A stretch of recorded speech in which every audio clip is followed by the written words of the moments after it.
హైదరాబాద్లో ఎంత అభివృద్ధి జరిగితే అంత మంచిదని పీసీసీ వర్కింగ్ ప్రెసిడెంట్ జగ్గారెడ్డి అన్నారు. హైదరాబాద్ అభివృద్ధికి బడ్జెట్లో నిధులు కేటాయించడం శుభ పరిణామని అన్నారు. హైదరాబాద్లో మౌలిక సదుపాయాలు కల్పించేందుకు ఈ బడ్జెట్ ఉపయోగపడుతుందని తెలిపారు. 10 ఏళ్లలో బీఆర్ఎస్ హైదరాబాద్ అభివృద్ధికి ప్రత్యేకంగా ఒక్కసారైనా బడ్జెట్ పెట్టారా అని ఆయన ప్రశ్నించారు.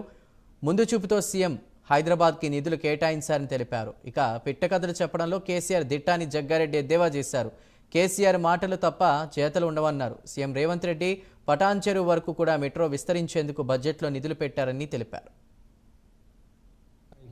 జరిగింది నిన్న మీ 10 ఏళ్ల సంవత్సరం మీరు 10 సంవత్సరాలు బీఆర్ఎస్ మీ గవర్నమెంట్ మీరు ఉన్నారు.